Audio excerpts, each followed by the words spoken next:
Okay. Thank you. All right, we're going to call this meeting to order. Can we get a roll call vote, please? I need a roll call. Committee Member Richard Black. Here. Committee Member Laura Lalonde. Present. Committee Member Craig McVeigh. Here. Committee Member Joe Ross. Here. Committee Member Roger Young. Here. Vice Chair Susan Raffanello. Here. And Chair Ty Harris. Here. We have a quorum. All right. Next thing we have on the agenda is approval of the minutes from January 26. Do I hear a motion? Motion to approve? Second.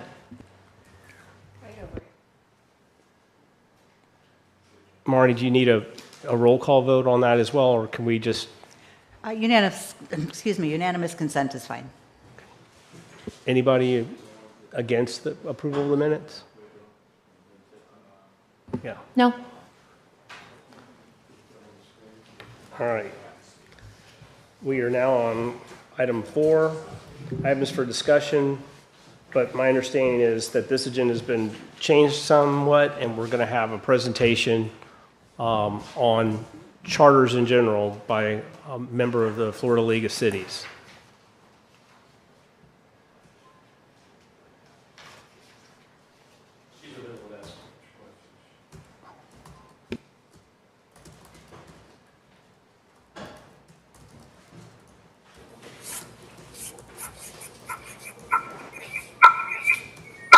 How'd you get that?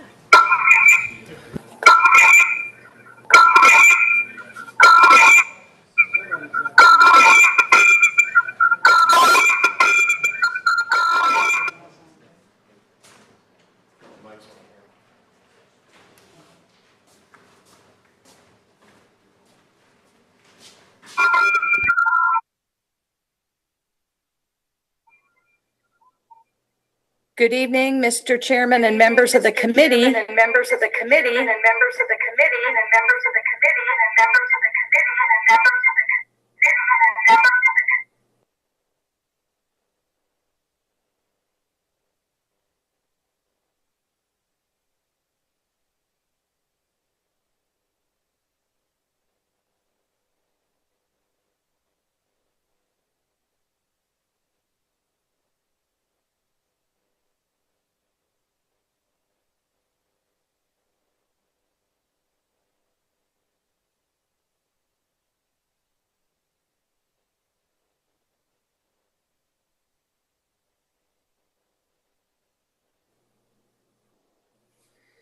All right, let's see if this is better on the sound.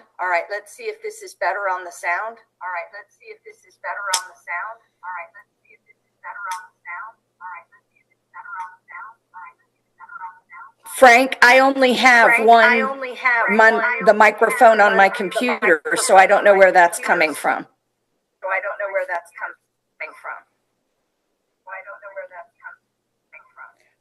My understanding is you've reviewed my materials. I'm basically here for questions.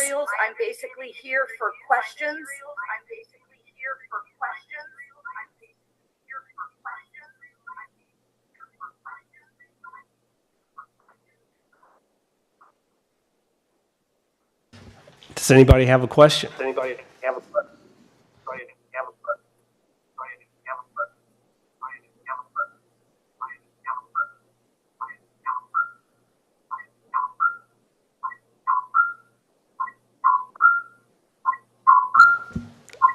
I'm afraid to talk back into this microphone. There it goes.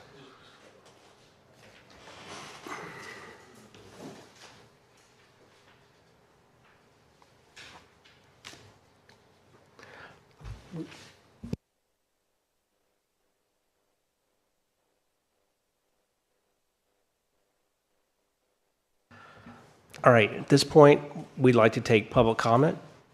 So if you want to speak, please get up, and you've got 3 minutes at the podium. Thank you.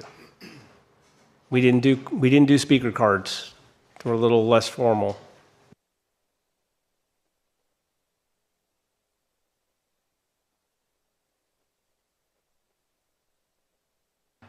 Sue?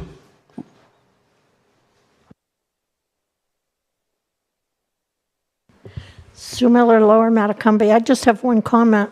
Since the public is so important, why are we skipping the presentation so that the public doesn't have an opportunity to see it?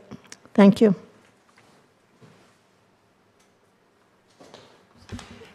Well, I mean, we can show the slides. I think it was more because of the technical difficulty that she skipped to the end of questions only because we as a committee received it. But you make a good point. Can we go through the slides so that the public can see all the information that we received? Does that work for you, Ty? That's fine, and then we can continue public comment afterwards. If Lynn turns her speakers all the way down and just speaks, that may eliminate the echo.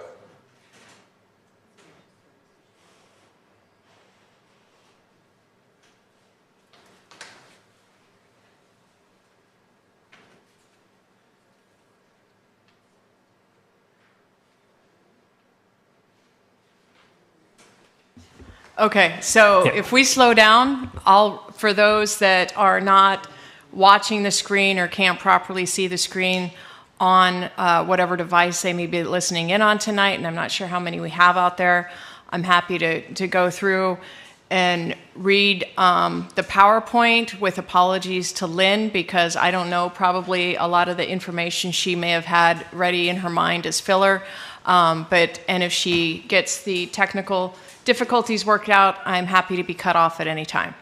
So this is from Lynn Tipton, and she is with FLC University and a director of, I'm not quite sure. Ron, do you know? League of Cities. League of Cities, thank you. I thought so, but then it didn't say so on here. The municipal charters in Florida, all charters are unique. They have not found any two that are identical. There's 411 cities, towns, and villages, all have a charter. And the goal for today is to discuss the charter review roles, municipal characteristics in Florida, and compare Islamorada using data collected. Like a constitution, charters are broadly framed. They have a broad framework. They explain the vision, mission, and structure of the municipality. They explain how the representatives will be elected, the chain of command, and fiscal authority. The details are by ordinance, which are laws of the village, and policies. They are typically short, 8 to 10 pages in length. And we have Lynn, who has indicated she is retired and working for the Florida League of Cities, if I read that correctly. Charter review committees, some are created by charter with a specific appointment terms. Some are created by ordinance or at the request of a city council, varies widely across Florida's municipalities. The committee is usually tasked with a time-specific review, assisted by council, and to bring back recommendations to the council. Some CRC have limited scope of work as well. The council may choose to place items directly on the ballot based upon recommendations of the council, that is, attorney and committee. The role of citizens in this process is crucial. Representation of the public, ability to weigh issues, and to understand the charter's importance as the city's governing foundation. Common charter elements include a preamble, boundaries, legislative body, form of government, charter officers with positions defined, fiscal and fiduciary authorities and responsibilities, and an amendment process. Comparable charter characteristics, legislative. You have the size of council or commission. 5 members is the most common. Some 7-member councils and some 6 where the mayor is non-voting. Length of term. Typically 2- and 4-year terms are fairly evenly spread across the 411 cities, towns, and villages. A smaller percentage use the 3-year term. Type of election per council seat include single-member district, elected seat with at-large voting, and at-large. Some councils are a mix of at-large and single-member district. Selection of the mayor, there's 3 options: elected at large, elected from within the council, and rotational. The forms of municipal government in Florida. Council, weak mayor, is an original form of government brought over from England. The council shares all powers. About 80 Florida cities with populations less than 25,000 have a council, weak mayor government system. Council, strong mayor. An elected executive implements council actions and administers the city. About 43 cities in all populations have a council, strong mayor form of government. Commission, each elected official oversees one or more departments autonomously, and they come together as a legislative body. About 2 Florida cities have this. Council manager or commission manager. A professional manager is appointed by the mayor and council to administer the city, prepare agenda and recommend actions to council, and present a budget each year. About 285 Florida cities across all populations have this type of model, and a hybrid has elements of the above. So to compare Islamorada comparisons, using populations it's not easy to compare an island municipality. Even in Florida, they found 5 comparisons. Geography, all are coastal, with most being on a barrier island. All are impacted by seasonal population, hurricanes, and coastal issues like erosion, flooding, and sea level rise. All are council manager or commission manager.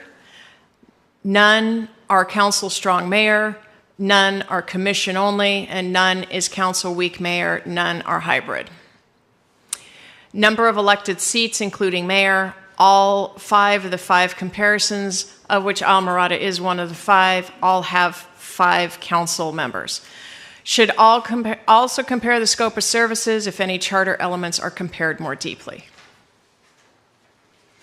And here's the chart of comparisons with the municipality, population, and the number of seats. Oh gosh, I'm horrible at pronunciation. Fernandina Beach, Nassau County, 13,950 people with a council or commission manager, all of which are going to be that, as we just heard, 5 seats. Marathon, Monroe, population at 10,163. Indian Harbor Beach, Brevard County, 8,998. Islamorada, Monroe County, obviously, 7,379 people. Neptune Beach in Duval County, 7,241. The best practices in charter review are the staff and committee work well together, always an aspiration for a best practice. Sorry, that was my commentary. Holding several public forums for discussion, especially if referendum is scheduled. Use of website for an agenda, minutes of meetings, display of current and proposed language, which can help engage the citizens. If a referendum is scheduled, develop a frequently asked question sheet for the website, and consider partnering with other civic organizations to help with forums and public discussions. Reach out and include these groups. More best practices for a charter review committee. Charter powers and authority are granted to more than one entity. Confusing language in elections section, usually in qualifications. Writing too much, less is better. Charter trends in Florida. Form of government. The trend since the 1950s toward council manager and commission manager form of government, including new incorporations. Charter review time periods is not required and is left up to the discretion of council. Also has a petition provision. When specified, there are 10 to 20-year periods. New cities use 5 years starter charter review.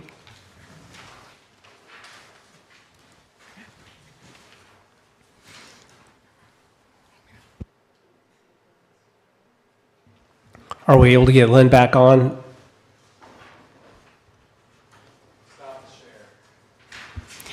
She just entered into chat saying she'd logged back on and she thought maybe her issues were resolved. I'm happy to turn the floor over to her if that's the case. We're going to give Susan Let me try a and rest. see if there's still that echo. Can you hear me? Yeah, it sounds good. Thank you, Susan, for taking Okay. that on. Yes, thank you, Susan, for stepping in and covering all of that. For this, these are the most popular questions used from the Model City Charter Teddy Roosevelt helped create this group in order to take on Tammany Hall in New York in the 1890s. About every decade, they update the model. We don't recommend ever using the model's language. However, they put very good questions in place for each article.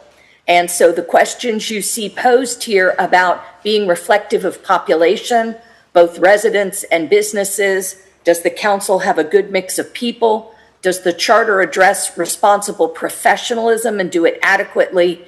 Has the city provided opportunities for citizen participation in the process of the charter review? And is the city engaged in civic education about the charter? For example, being able to share it at websites, referring to the charter regularly when conducting workshops, etc. I share these so that you can get a feel for what other cities go through around not just Florida, but the United States when they conduct charter reviews. Next slide, please.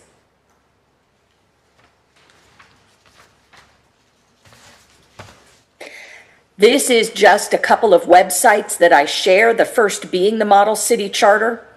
The second one is a library of over 100 municipal charters in Florida, as well as a handful of the county charters that are in existence. There is no fee to look at any other city's charter. If you cannot find it in the MuniCode library, most cities, a city that I'm just going to say is larger than about 1,000 population, they have their charters on their websites.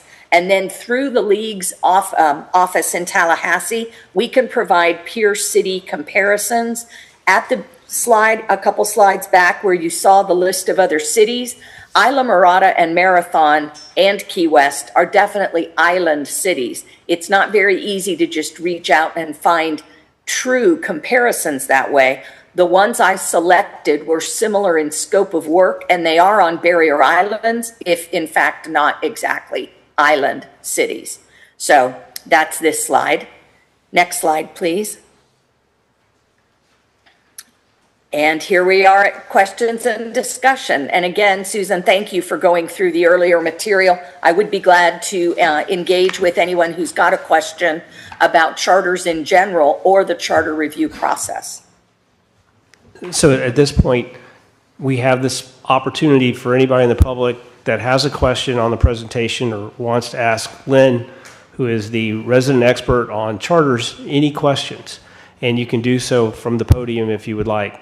And if I don't hear anybody, then we'll get back to public comment. Anybody online?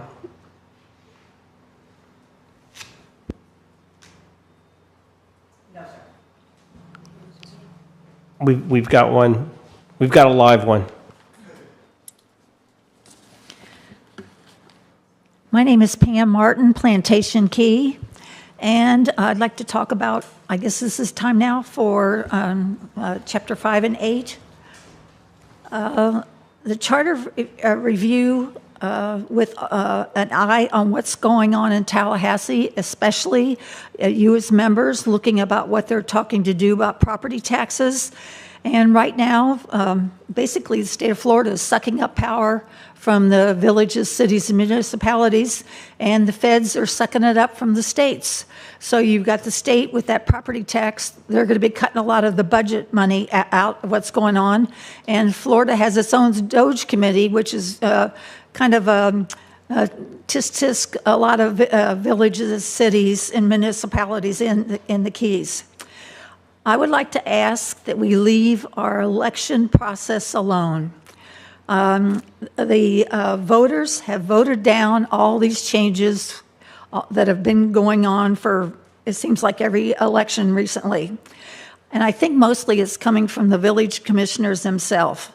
And not to disparage the current crew, but the voters of the village of Isla Mirada want to keep the option of throwing the bums out.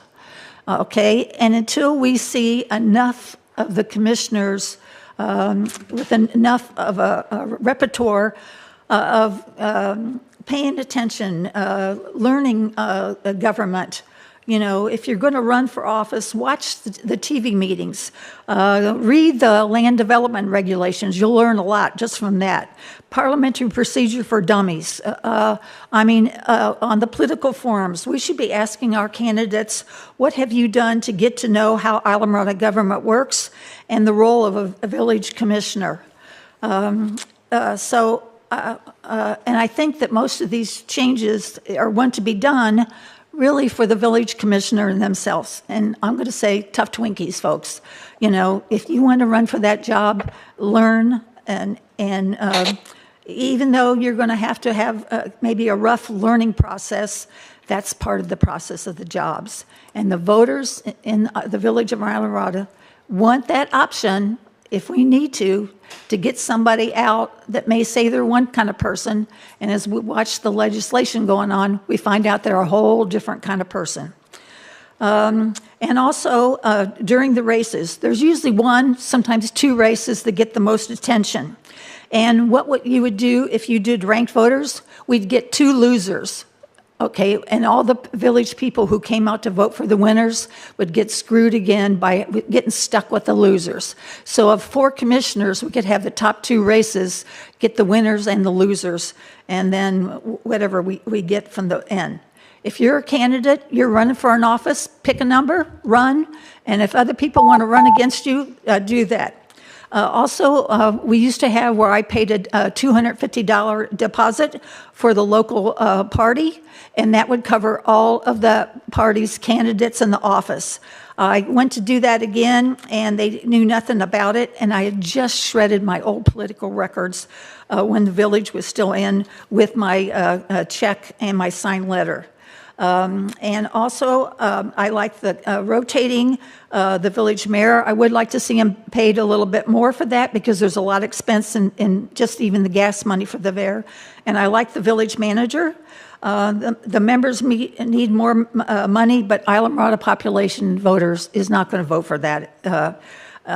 And I would like to see more working stiffs actually on the commission. I think one of the things we can help our village residents to learn is have did you know on the website and also between the TV show. Did you know the year when the village of Islamorada came into force? Did you know how many village matters or just a little population or even thing? Did you know how the village government runs? You know, commissioners, when can you run? Just that did you know helps educate the voters, and we've had a lot of shift in population here in Islamorada also. So I think those are all of mine, but leave the terms of office like they are. Also the deposit for the political signs, because the President of the United States is not coming down to Islamorada to pay the deposit to put his political signs out. Neither are our congressional and senates, whether it's state, federal senators. So those are some important issues that in the past. Any questions? Thank you. Thank you for your comments. Do we have any other public comments at this time? Okay, then what I'd like to do is go through each section of Section 5 and see if anybody sees something, for instance, in number 1 that we need to discuss, and if nobody sees that, we move on to 2, and we move on to 3, and we'll see how much we can get done, but I would really like to have a hard stop at 7. This is a volunteer group. We'll get through as much as we can, and if anybody has an objection to that, then let me know. But I think we can get a good hour's worth of work done. We've done pretty well tonight. Anybody want to go past 7? Okay, hearing nobody, then we'll have a hard stop at 7. And one thing, Lynn is still graciously staying on. I think there was some confusion as to whether the questions were going to be directed to her. We were moving to public comment. Do we need? Would we like Lynn to stay? I don't want to take up her time, and if her role is done. Well, I would like for Lynn to be available as we're working our way through. Lynn, are you okay with that? Absolutely. Thank you very much. Thank Like- you. Like I said, we're going to wrap this thing up by 7, so we won't try to keep you much longer. Now I'm going to put my glasses on so I can actually see what's going on. So if we follow the procedure we discussed, Section 5, Village Council, Sub 1, starts with Village Council composition, qualifications of council members. And under A, it lays out that it's a 5-member village council. Does anybody have a problem with the 5? Well, I suggest that we do a little bit more of a clarification, and so I came up with a little modified statement. Carol, read it. It says, "The village council shall consist of 5 members elected at large by the qualified electors of the village. All qualified electors may vote for each council seat." It's just a little more clarifying. I think that's a good change. Does anybody else have a comment about that? Can we reread it? Okay. "The village council shall consist of 5 members elected at large by the qualified electors of the village. All qualified electors may vote for each council seat." Only if, I know that some people in the public have questioned whether or not, as we just heard, we're sticking with the seat designation. If we do stick with the seat designation, I think that's a wonderful addition. If we end up deciding, for example, for subsection B to go to the top 5 vote getters like Marathon does, for example, then it would lead to confusion. I think I disagree with you in that it's saying qualified electors may vote for each council seat. So it's not, everyone can vote for each seat. Right, that presupposes we have seats as opposed to Right, voting but- for 5 people. Correct, but we're actually only reviewing this particular clause. And if we make a modification later on, then we'll have to come back and revisit this clause. So this is a good segue. Why don't we, maybe we're taking these out of order. Why don't we talk about Part B, about whether it's going to be the top 5 or if we keep it like it is, and then circle back, if we don't change this, back to Lori's language. Yeah, I like Lori's language if we keep things the way Okay. it is. If we decide not to, then I think there's tweaks made, again, that could be made, but instead of maybe saying council seats, saying each can vote for 5 or whatever it may be, council Right, members. I understand what you're saying, but we're going to encounter that issue as we go through because we're going to have conflicting. Right, so big picture, maybe we start with big picture policy and then drill down on language. Yeah, I'm kind of thinking that too. Kind of know, obviously, whether how we elect is one thing, and then terms. These are some big kind of conversations that we need to have, and kind of hear from the public, and whether or not Lynn can kind of offer up some advice on pros and cons. Yeah, that might be kind of the larger items that we kind of have a discussion. If we kind of come to an agreement, all right, we want to go 2, 3, 4, 20-year terms or whatever, and then we decide kind of how it needs to fall into the charter or exactly how we word things. I don't know if that's the way to look at it. Kind of that's, I think, something we're going to be talking about. Yeah, so we could start there. I'd certainly like to start with Richard, what comments you have, and then work our way, Joe, Lori, and Craig, and Roger, and then Susan and myself. So for right now, just clarification on what we're discussing. We're just discussing section 5B. Is that what we're talking about? Well, Yeah, I mean, 1B. to be, and I guess I'm a little bit confused too, but to piggyback on what I said and Craig clarified in a way that is very helpful, I thought, do we want to just say, okay, as a general matter, do we believe that 5 is a good number? And then if we all say yes, we move on and say, okay, how should elections be conducted? 5 top seat getters, stay how it is? What, should we identify the big picture issues and then drill down? Yeah, I like that. It's just, will be a matter of us trying to keep up with the big picture items because we're going off of this. So, yeah, I think that's a good Well, place. big picture in 5. Yeah, let's start with that. Okay, so how many agree with 5? Oh, I agree meant with section 5. 5, but. 5 council members. Consensus at 5. Consensus at 5.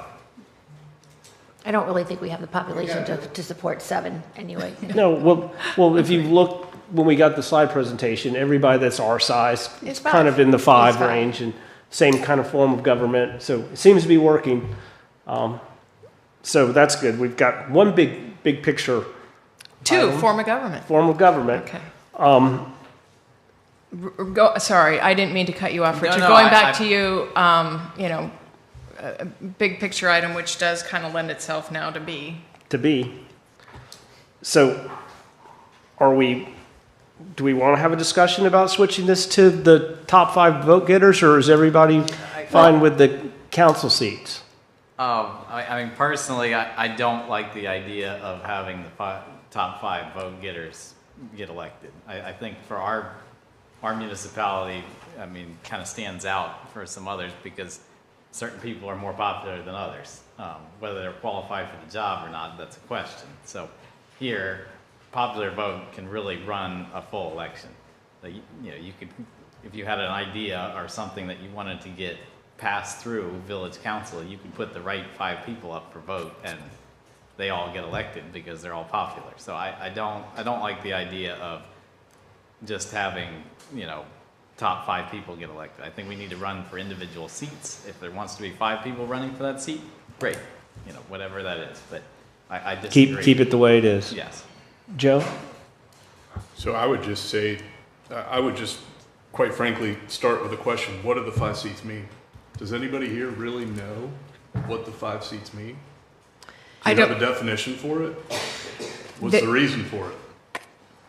No, All well, good questions. I think 5 is a great number for us. I think 7 is too many to be on a council. I'm not talking about the number, I'm talking about the seats. So what does seat 1 mean? What does What seat 2 does it mean? mean? Would you like to use I mean, the word? because look, if you read this and you go back up under section 2 and it talks about how there's unique characteristics, distinct characteristics in individual communities, and then we drop down to 1B and we talk about seats. Well, how are those seats tied to these unique and individualistic communities within the boundaries of Islamorada? I don't see how they are. I don't not. think they are. I think They're they not. represent that chair, this chair, and, all 5 Well, chairs. what does that mean? What means is a chair place 1? on Is the- chair a 1 place on the- Plantation Key? Is chair 2 Upper Matacumbi? Is chair 3 Lower Matacumbi? Are those distinct communities that should have distinct representation? Because when you read this, it seems like that's the spirit of the document. I'm not advocating that that's the way this should be. I'm just saying that it's ambiguous and unclear.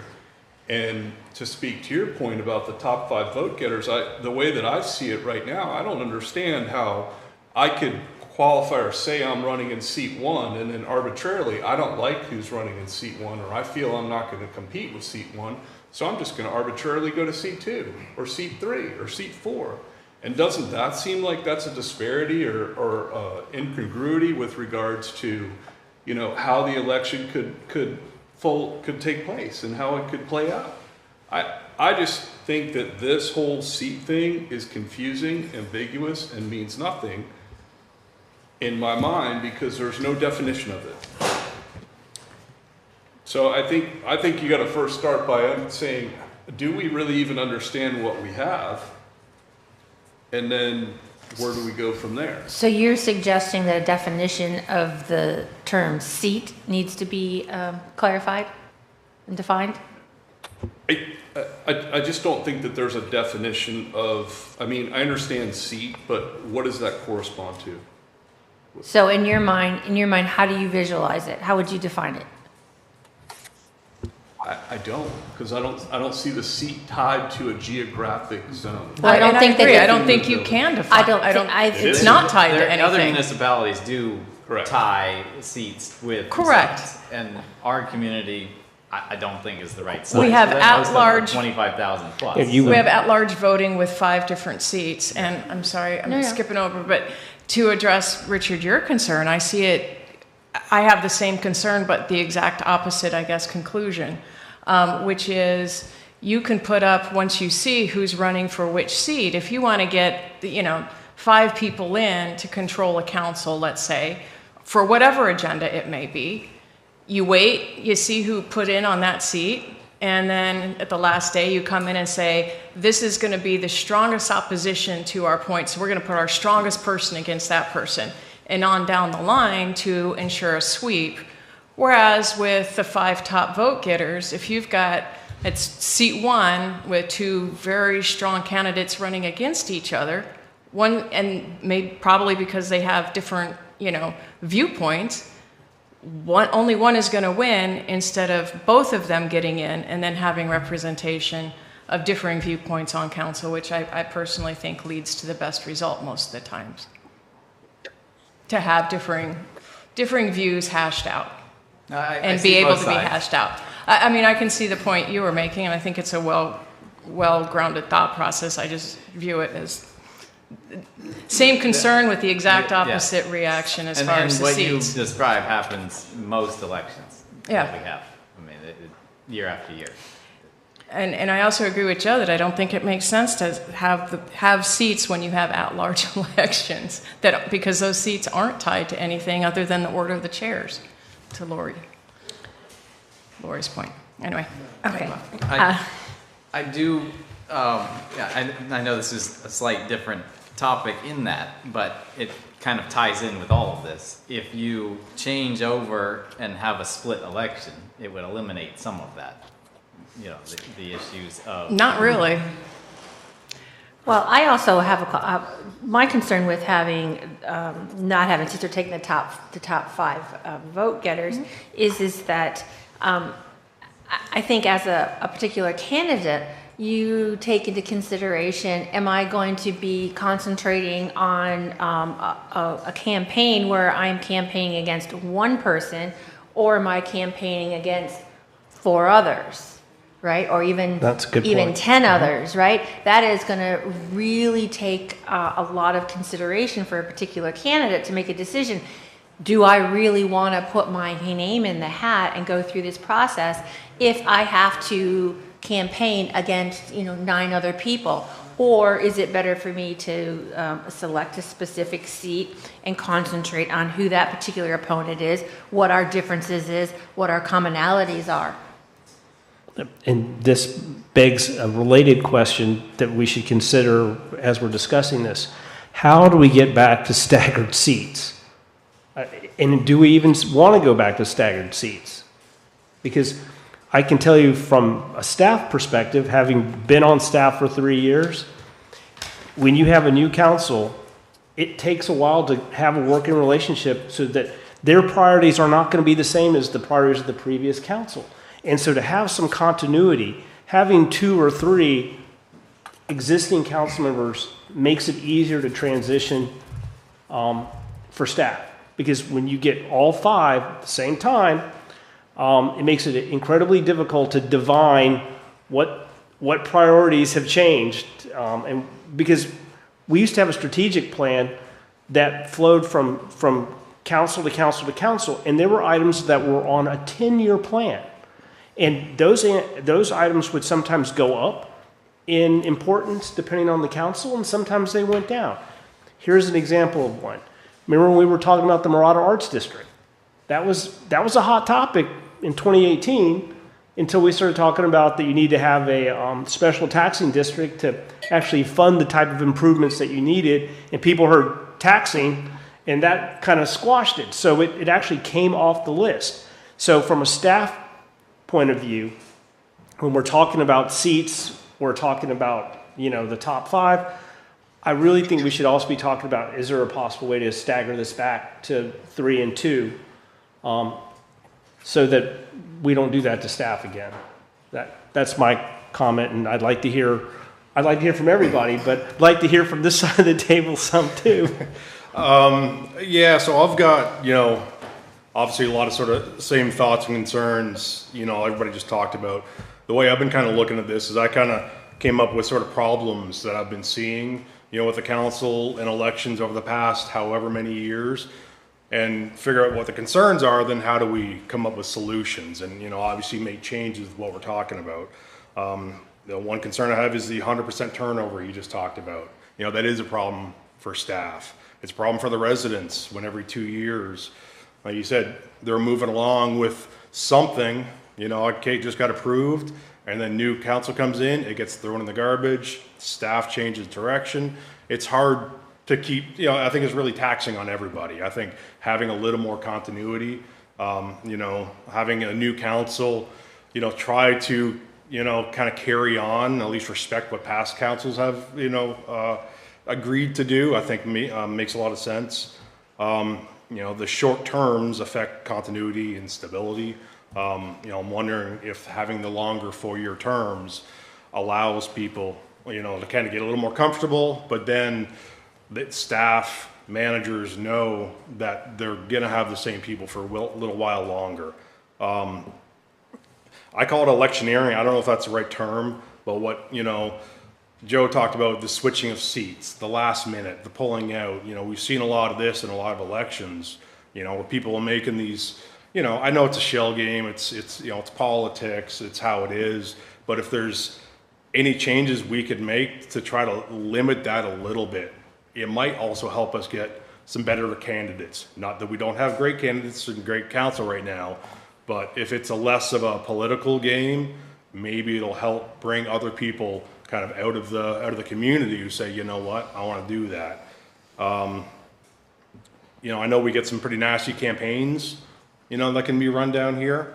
I don't know if we do the pool voting where you're doing everybody running together, if we don't get as much of that. So if instead of, all right, it's not me and Richard, you know, slinging mud at each other, it's all of us. You know, I think campaigns are run a little differently, and we might be able to get some information from like a marathon or other areas. Does it actually happen that way, or is this just wishful thinking? And the longer terms, it might keep, I know sometimes I hear some candidates, they get into the race just because I got a problem with you, so I'm gonna run against you, or whatever it is. They know they're gonna get in for 2 years and, you know, probably move on. 4-year commitment, might say, you know what, okay, I don't want to do this for the wrong reasons. I want to get into this for the right reasons. So there's a lot of concerns and changes, and how I would like to see things be better. And I don't know with what we were talking about, how we can make that happen. I think the staggered terms will help. I think longer terms are something to seriously look at, and the pool voting. I think those are all, you know, things we should be looking at, because I know there's pros and cons, and I know it's hard to use a crystal ball and say whatever decision we come up with, it's going to work out that way. You know, but I think, again, those are problems that I see, and, you know, I try to find some solutions to them. I think that's what we should be trying to do. Sorry, Roger? Yeah, I tend to agree with Richard on the seat thing, because addressing Joey, as I remember before we had a village, and talking to Ron Levy and those guys, that Ron was one of the biggest push of the whole village concept in the first place. And I think in its infancy, everybody was talking about 5 separate seats, you know, north end, middle, all the way down. And the biggest problem became, what if somebody doesn't run for that seat? That was one of the issues there. But I'm personally, I'm not a big fan of the whole popular vote. I think the seat thing, which you all brought up, last minute we see it, especially the last 3 or 4 elections. Last minute, everybody's throwing the battle in. This one can beat that one. But I don't know if you're going to change that anyway. I mean, I don't even know if popular vote will change that enough. I know what you're saying. It could, because it's popular vote. But depends on how much money gets spent. I mean, we've seen crazy money get spent in an election and somebody doesn't get elected. Well, I mean, we're not talking about that right now, but you know what I'm saying? The money thing can be a big issue. And I'm going to keep going back around because I know everybody has some more thoughts. Susan, you want to add something at this point, or do you want? I mean, I've said a lot of, I've said a lot of what, you know, I wanted to say. I do think I'm a proponent of keeping a shorter term, because I think it provides more power in the electorate and the residents. I understand your point about maybe getting some more continuity, but I think people, as we heard before, want the ability to be like, listen, we don't get a lot in this village, and this isn't for this committee either, but as a factual matter, we don't get a lot of real debate to find out the differences of people, right? When people run for council here, they all say exactly the same thing. And when they actually get on council, you realize what the big differences may have been from what everybody says the same thing versus what they actually vote for in practice. So I do think 2-year terms holds people more accountable to the electorate and the residents of Village of Alamorada. I agree with you on the pool voting, hopefully taking some sting out of that and making it such that, you know, right now we have a lot of people that say all the same thing, but they can then, instead of focusing on an individual race, say what they're going to do to help Alamorada, as opposed to why so-and-so is not the right person to help Alamorada. And I think it would help, you know, lessen the political game. The staggering of elections, I'm right now not all that much in favor of, but I can't say that my mind's made up. My only thought process in the questions is, you know, U.S. Congress turns over 400 and some seats every 2 years.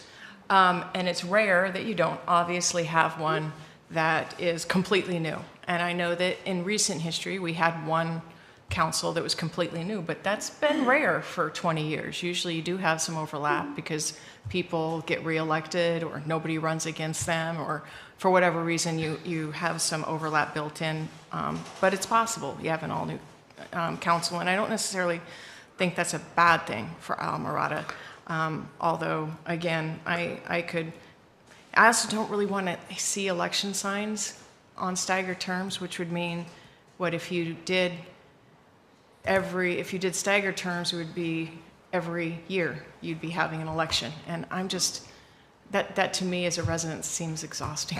To see those signs every year. I mean, That's a point well taken. Remember, we used to have them staggered, and then we had a resignation and a death. And that's how we ended up with everybody on the same ballot. But up until that point, we had 3 and 2 and 3 and 2. And as much as I would love to see a 3-year term, because I'm an oddball, I don't think it's going to pass with the voters. The voters have rejected that once before. So I think that we have to make recommendations that actually our time isn't wasted. So I don't see that moving on from 2-year terms is really something that's going to pass. But we don't have to make a decision tonight, but I'd like for everybody to kind of think about and do a little research on getting back to staggered. Because I get Susan's point. Nobody wants to see all the signs. But I also don't remember the elections being so hot when we had them staggered. Because frankly, a lot of people just don't want to run because you see how nasty some of these elections have gotten at the local level. And it's really disheartening. I mean, as a small community, to see people tearing each other down like that for a seat for 2 years. I'd like to see something that fosters more of a community. I do think we can talk about, you know, the seats and whether it should be, because you could do a model like this. You've got 3 seats that are you know, lower mat, upper mat, and then basically Windley Key and Plantation Key, or however the population would divide up, and then have 2 at large. You know, we've talked about in the comp plan recently that there's nothing wrong with recognizing that lower mat ain't the same as upper mat, and that there's some policies that maybe are good for lower mat that may not be what we want for upper mat because it's 2 different islands. So I don't know that we have to make a decision about it, but tonight. And I also like to see people have different views and it not being the Miss Coral Shores pageant. No offense. Watch what you're saying there, Todd. But I want to hear the difference between 2 people that are running if they're willing and have the courage to say, this is kind of what I stand for and this is different than my opponent and this is how. And it's okay that we're different. Let's just, at the end of the day, still be friends and still be a community. And I just feel like if one of the reasons I wanted to be on this committee was to see if we could foster some of that through some of our recommendations to kind of bring us back together a little bit. Anyway, enough talking from me.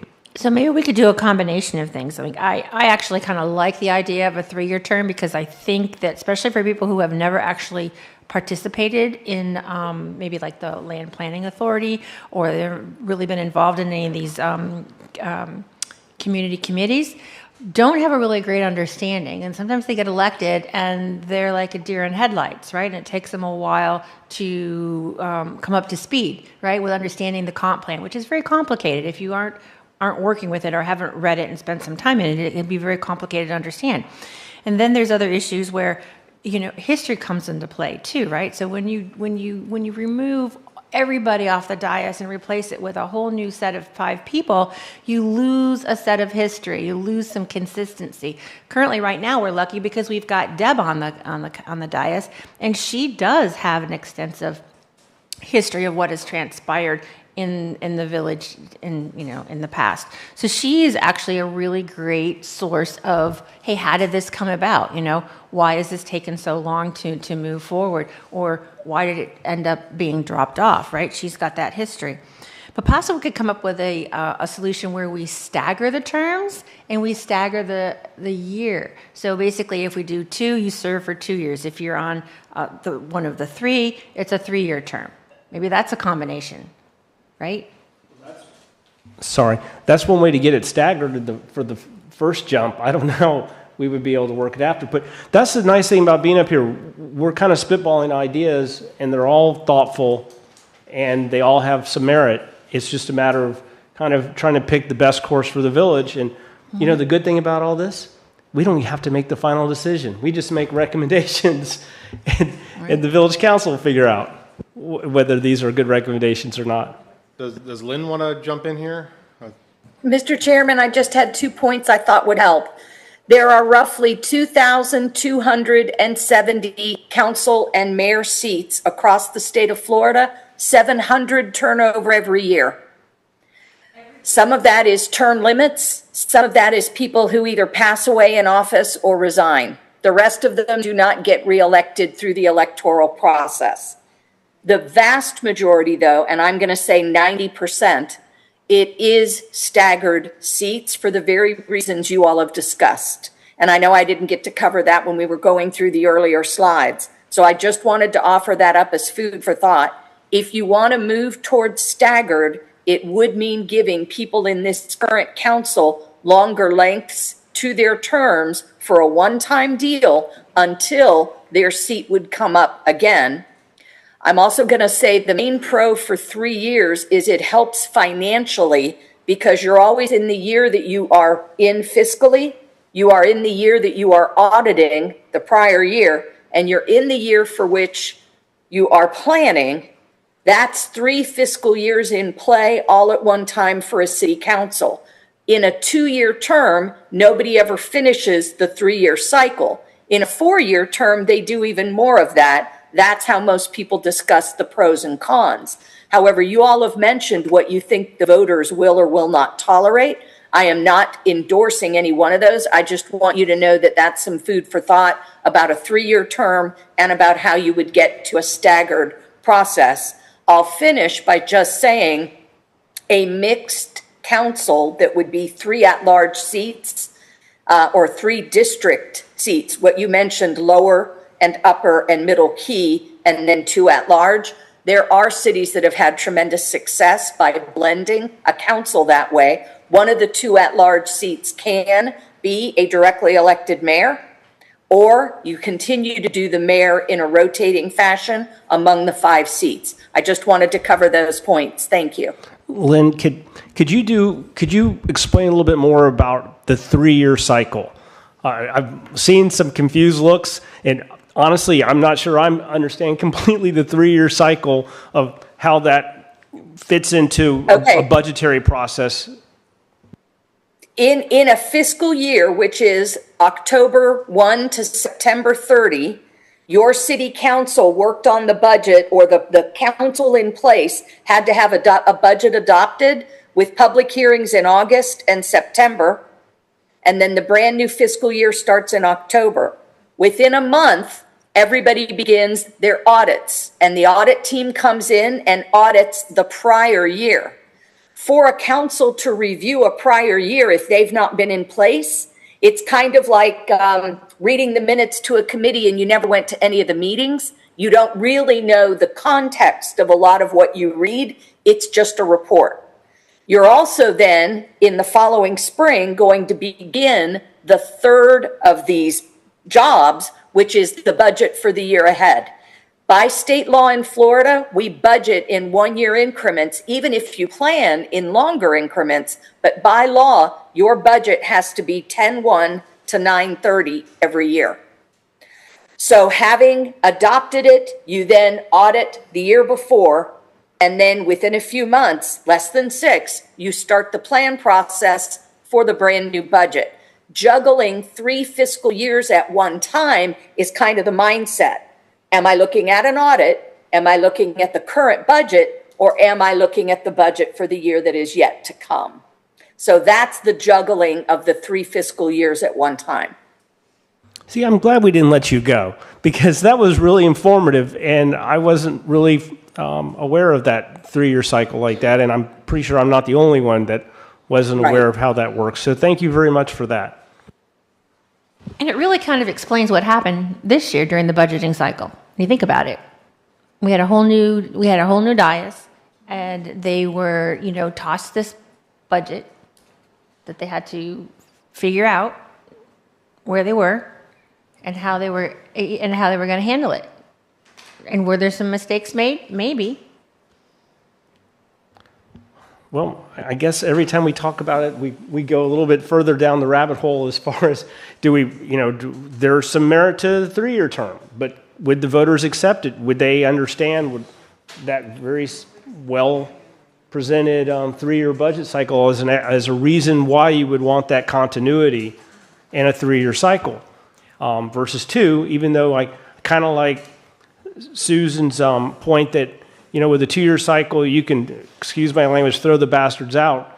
If you don't like them, you only have them for 24 months. So it's something that, obviously we don't have to make any decisions tonight, but these are all really good things that we should be considering. I think the quote from public comment is you want to keep the option of throwing the bums out. I wrote that down. I almost had it right. Almost had it right. My ears aren't good. I can hardly see anymore. Now, well, I have a question because a lot of what was just suggested is actually work that has to be done within an 8-month period, if I understood Lynn correctly, right? So you have the budget from the prior year that would come in, and then there's an auditing process. I'm not sure that we've ever partaken in an auditing process for the budget for the next approximately 5 or 6 months before you start working on the new budget. And at a council level, I'm not sure I've ever seen a new budget being started to be worked on it prior to summertime. But that is all condensed within really an 8-month period. So if I understand Lynn correctly, and she'll correct me if I'm wrong, the 3-year cycle is really what it would take to see the budget that you initially adopted yourself all the way through to the end. And while certainly something to think about, I'm not sure that is, a critical factor, but it's. Excuse me if I may, John Quick has his hand raised and would like to offer something when you have an opportunity. Good time? Everybody? Yeah. John, please. Sure. I wanted to just remind everybody in terms of 3-year terms, which is fine, fine going either way. I just want to make sure that when you're considering financial issues, that there's also obviously the impact of a potential special election every other term. So you would be on our regular elections are every 2 years. We piggyback on the county national and state and county elections. So we don't pay right now, but in the special election we would. Marathon obviously does, and that's not an issue. But I just wanted to make sure that you all are aware of that, so you have that information. Also, in terms of districts. You all hadn't talked about how that might set up, and I know it's a little early, but I don't want to. I'm trying not to chime in, interrupt too much. But I wanted to make sure you're aware, depending on how you set that up. So if you have districts, like say you have 3 districts and a mayor and a vice mayor, if those district seats are only elected by people within that district, as opposed to village-wide, every 10 years you would likely have to go through the redistricting process to ensure that you have the proper makeup in terms of equal representation, racial makeup, all of those things. So I just want to make sure that you all have that information. Again, this is just information. I'm not advocating one way or another, just making sure you have that. And even if there's not really a change, I mean, we've been pretty consistent for the most part in terms of our makeup, but even if there's not a change, you do still have to go through that process to confirm that your lines are where they are, or whether or not they would have to be redrawn by each district. I don't believe you would not have to do that if you had the seats, but they are elected village-wide, because at that point, everybody's got this. You have the equal representation because they're voted on village-wide. So I hope that gave you guys just a little bit additional information for you to chew on. Thanks, John. I think part of the frustration that I heard from our group is that nobody wants to see a seat jumping at the end. I know one election, it cost Sue Miller a seat because somebody jumped into her seat. That's just being honest. And if you pick a seat, and we can't keep you from dropping out of the race. There's some gamemanship that goes on there too. We've seen that. But when you pick a seat, maybe there's a way to make sure you stay in that seat. You stay for that seat and you don't see a weaker opponent and try to jump at the last minute or want to, quote, take somebody out because your views aren't exactly the same. Maybe that's where some of that frustration comes in. But it sounds like, to me, it sounds like either you're sticking with the same model of 5 seats or you're going to the 5 with the most votes. That's because it sounds like we're going to trigger all kinds of other exotic problems if we move away from one of those 2 models. Does anybody else have a take on that?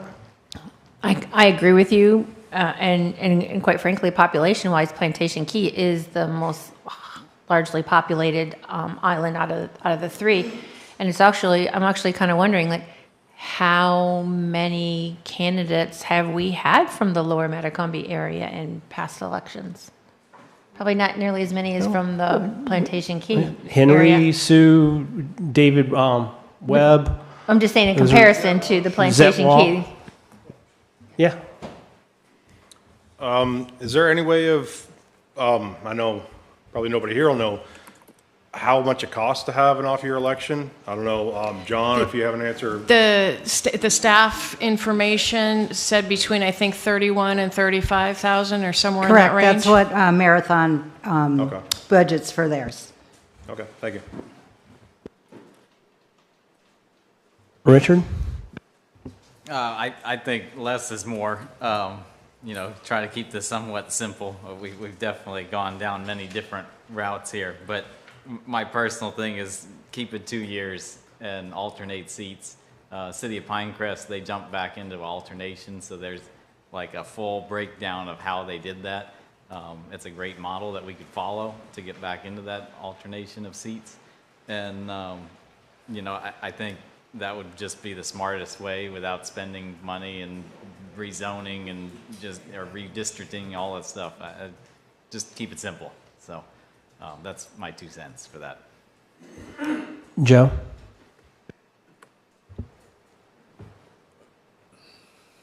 I think staggering is something that we really, really need to come out of this group with. I think there just needs to be some carryover of institutional knowledge, and I think right now the prospect of what happened in the last election where you can lose all 5 at the same time and be sitting there with brand new people that are totally green just doesn't make any sense at all. And Not when you only have 24 months to learn on the job. right, and then they only have 24 months to learn everything. I would advocate for a 3-year term. I would advocate for a staggered term. I just think from an institutional standpoint, from an education standpoint, from a knowledge standpoint, it just seems to make more sense. Lori? I'm in total agreement with Joe, staggered terms and a 3-year term. Craig? Yeah, I agree, because I think that's going to help, with things. So I think 3-year and staggered. Roger? I kind of like I'd like to see what Pinecrest did, how they figured out how to stagger them like that, but It goes by year. It shows how they break it into the election. It's under their charter. You can pull it up and read no, it. but to get there now, we'd have to do, like Lynn said, we'd have to do it all in one shot, and then somebody's going to carry over. How do you do that with 2-year instead of 3-year? One way you could do it is to take the 3 highest vote getters, and they stay the longest, and the 2 that have the lowest votes would be the ones that draw the short end of the stick and have to run again in a year. I mean, that's one way of doing it. Not familiar with the Pinecrest model, but I'm certainly going to look into it. You could also have them instead of doing a year, they could do 2 years also, because it would be staggered, and then they'd be getting the same 2-year term that they would be otherwise getting, and then that way you stagger it that way too. Can you repeat that, John, please? Yeah, I was just piggybacking off what Ty said. Instead of doing 3 in 1 year, you could do 3 years and 2 years. And then the benefit of that is that you don't have an election immediately the next year. And also the people that are coming in are at a minimum at least getting the current 2-year term that they have now. So that would still stagger it. It wouldn't have to be 1 and 3. You could also do it 2 and 3. And, we could build this out. It's, we help the Pinecrest folks actually with theirs. And I've done this with some other cities too, where they move from standard to staggered. And, obviously that's something that we could build into the ballot language and the charter change. Susan? Like I said, I'm not entirely sold, but I'm not sold on staggered terms. I do think we should keep them at 2 years. I agree with Richard on that. And Robert keeping it at 2 years if for numerous reasons. Number one, I think accountability to the public. Number two, it is unusual. Last election, we didn't have a full turnover of council. I think it was 4 years ago that we did. And historically, that's been pretty rare that you had a complete turnover. And number three, going through the special election process with the staff, the extra burden on the staff, because it would be the staff that would need to run the election every other cycle, as opposed to the supervisor of elections, I think is an extra expense and a burden. And I know that in the staff's indications, it would require potentially hiring on additional part-time staff for those years. So I think that keeping it at 2 makes a lot of sense.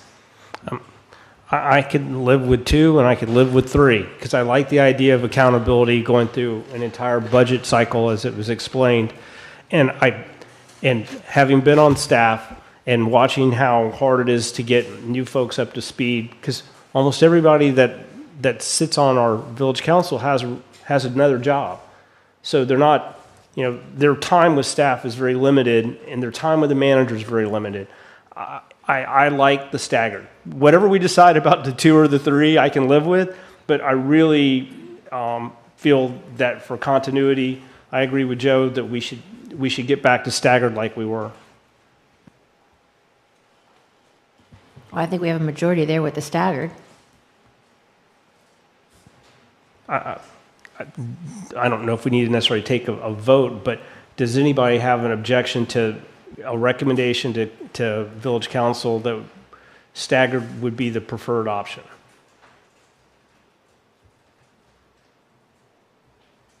Okay, hearing nobody objecting to that, we make a recommendation for staggered. I don't necessarily feel that we have to make the decision tonight on recommendation of 2 and 3. I'd like to do a little bit more research myself. There are valid reasons for going in either one of those directions. So if everybody's good with kicking that can down the proverbial road to the next meeting, that's the way I would go. Yeah, that's fine.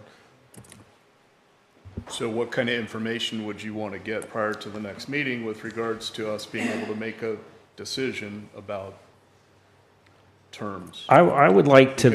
Because Susan had mentioned some cost figures and some things of that nature, and I think if that's the case, we really need to understand what those are. And we also need to understand the converse of those. What does it cost to put somebody in one of these seats and keep them in one of those seats? What kind of continuing education's going on? What are those costs? And those are all fair points, because if you're having to retrain somebody every 2 years, those costs are going to be offset by what a special election would cost that you've heard is a little bit over $30,000 to run.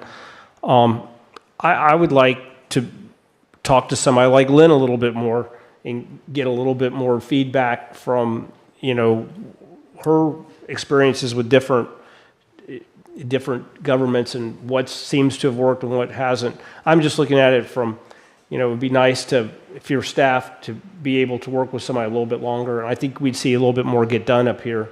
And that's not a slam on anybody that's been up here, but when you only have 2 years, you don't have a lot of time to move anything on an agenda forward. We've got a question, I guess, more about the process, and maybe I don't know if Ron might be able to answer this. So, we just talked. You had mentioned that if we have the off-year election, it might be more pressure on staff. Is there any way, if we have some sort of suggestion, okay, well, we're looking at this, what that potential real-world what could potentially do to staff, what the outcome would be, you know what I mean? And get a report back at the next meeting. And if you know what I'm saying, if we say, all right, we want to do A, what could the effects be, so that's just one question. Another question I have, again, kind of for Ron, at the end of this, whatever it is we come up with, and if it is something that's going to go out for referendum, what sort of support or information gets put out to the public? Like I'm assuming there's not necessarily going to be a big, massive campaign like you see with, vote yes on whatever, vote no. We see other groups coming in. How does all the information get out to the public? And we say, okay, these are the decisions we made. These are our rationale. How does it get into people's hands or on their devices so the information can get out there? So as opposed to just showing up at the ballot box going, what the heck is this? So it's a question. I can answer that question to some degree if you'd like. Please. Yeah, so the village is not going to be able to advocate, the village itself is not going to be able to advocate for any one position one way or another. All they're going to be able to do is they can do an informational campaign as to what the proposed changes are. In terms of getting into what the rationale was behind it, it's a little bit of I feel like it's a little bit slipping into could slip into the advocacy. It would depend. We'd have to take a look at it, but the village could if they wanted to, and we had the budgeted funds for it, do an informational campaign to educate people as to what the ballot information is. That they're also the supervisor of elections usually does have sample ballots as well, but that's really just going to have the ballot questions, which are different than the actual the substantive changes that will be built out in the ordinances. So we can do informational campaigns. Can't advocate. Obviously, individuals outside of the village could advocate one way or another. So, there's a possibility that there may be advocating outside the village. I have a question. When was the last time, because I do know, and you've referenced it, that the longer term came up for a referendum or change to the charter and was voted down? How long ago was that again? I can't remember, but it went down pretty hard. I don't think there was a lot of support for going to a longer term than the 2-year term. I mean, we're always going to be safe if we don't if we don't recommend a change, we're safe. It's, the risk is always making the change. Well, and also how do you bucket the changes? Because what I wouldn't want to see is, other than myself, a large consensus for staggered terms, is if you lump it all together, then it all goes down. So part of it is trying to understand how to package, how to separate, because some things have to go together. Yes. This doesn't have to go together, and we need to be. And that's a conversation certainly for another day. Yeah, but there's one thing that we have that's an opportunity in this election cycle is that none of the citizen-sponsored referendums, all 20-something of them, none of them got enough signatures to be on the ballot. So it would be a pretty village-centric ballot other than the other races. You're not going to see, I always think about when somebody gets their ballot and they're, 100 questions on there, we're not going to have that. But I agree with Susan that there's logical groupings that need to be made. And you don't want everything to go down because somebody doesn't like one thing. Right. I think we would have to separate sections, right? They would have a ballot for Section 5, for any of the changes in Section 5. You either agree to those or you don't agree to them. And see, that's the packaging that. That's the packaging now. For example, for example, if we go to a 3-year term and have a staggered term, and that's all in, I think, Section 5, Right. and it's an up or down vote, and it goes down, it means we don't have staggered elections. I think that we would do it this way, like we would do Section 5(1), we had any changes there to number of seats, and that would be a vote. If we had a change for the term of office, that'd be another vote for Section 5, Section 2, subsection 2, which is the term of office. Right, so base it on subsections, which we get back to separating, which is right, which is what we would have to do. Different than packaging. Right, packaging is not going to work because it's going to say no all day long. No, I agree. Yeah, so John, I don't know if you have any input in, like, whatever, again, we come up with goes to council. How did it go to ballot? Is it, what is it going to look like? You hear what we're saying, so I don't know if you have any input on kind of what it looks like on the end. Yeah, so it depending on how you all group it. So just one thing to remember, there are very strict rules, and you all might not be aware of this. There's very strict rules in terms of how a proposed charter change can appear on the ballot. There's word limitations, and it has to. So it'll depend on what's being proposed. But as how we've drafted them in the past is most of them we have done as standalone questions. I believe the last time we did a 4-year one, I'm trying to remember if that also included a staggered term. I feel like it did, but I'd have to go back and look. And I think those were grouped together because they naturally flowed together. But again, it would really depend on the amount of words that we have. My preference is really to separate them unless there is some reason why you wouldn't want to separate them. Say, you guys are talking about doing staggered terms. If you say, we really want 3-year terms and we really want staggering and I'm just throwing this out there. Not that I've heard this, but let's say somebody says, but the majority of you say, or the council says, but under no circumstances do we want staggered terms with 2-year, with 2-year terms. Then you would naturally group those together because you don't want to run the risk of one being approved and the other one not being approved. So you can combine them if they naturally would go together in something like that. But otherwise, I would separate them for ease of reading, ensure that we're in compliance with the laws on ballot questions and the like. Did that answer your question? I hope. Yeah, I think so. Thank you.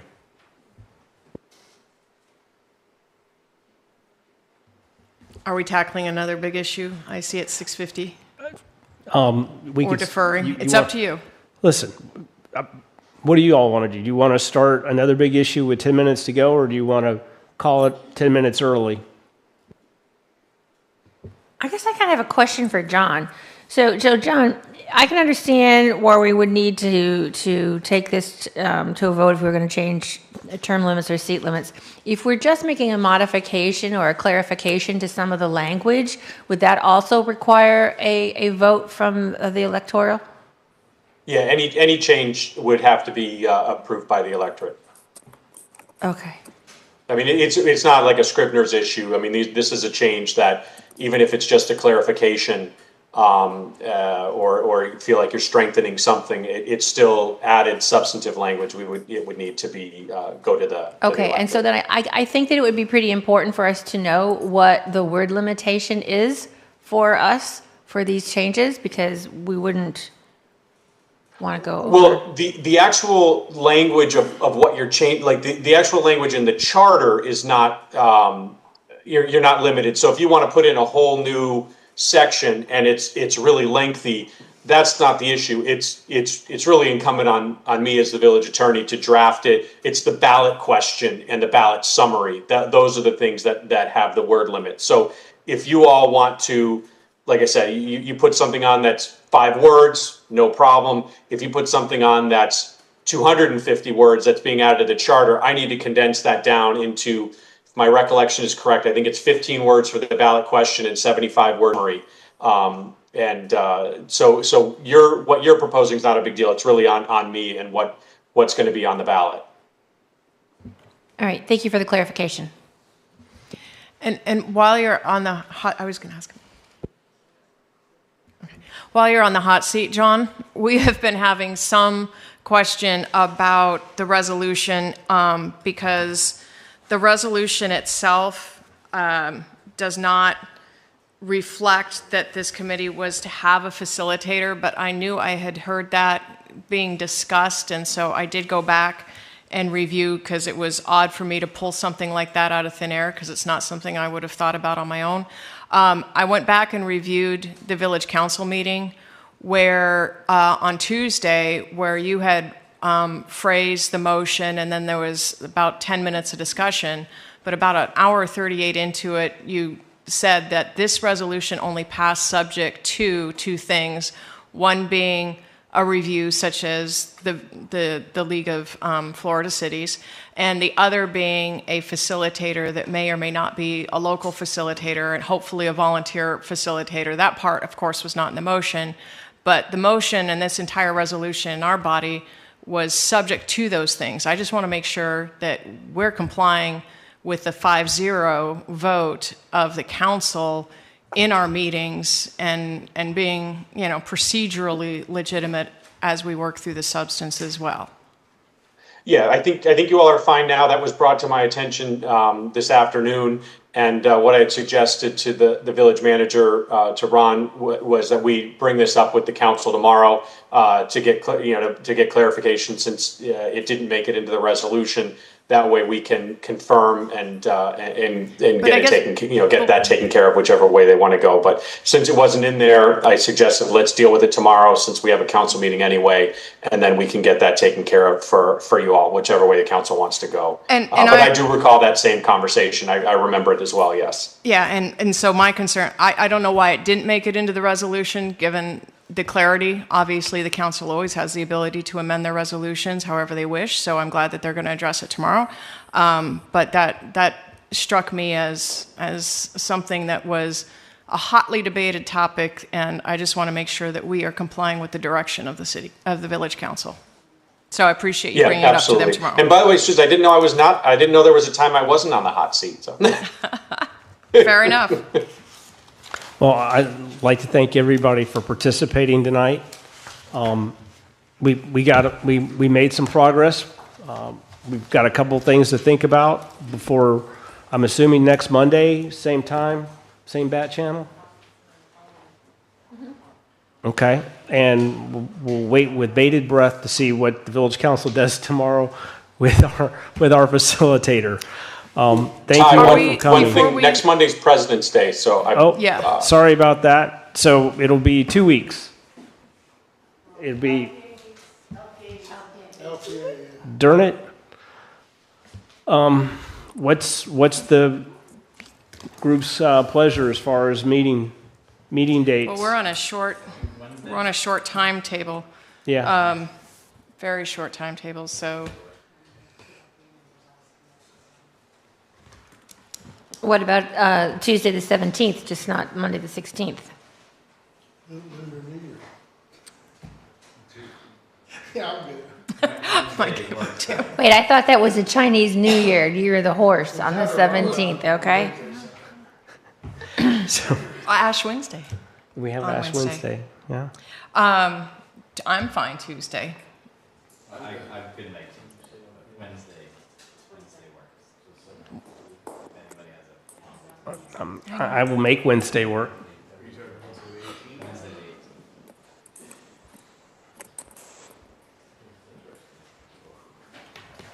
I can do Wednesday. Okay.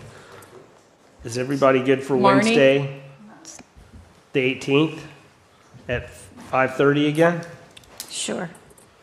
I think. I forgot my phone in the car. Yeah, well, let me know, or don't let me know. Let Jennifer know, or Marnie know.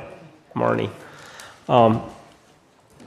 I think that wraps us up for tonight. We One gotta thing- say one thank you question. to Lynn, too. She's Yes, Oh, yeah. very Yeah. much. Two things. Thank you very much to Lynn.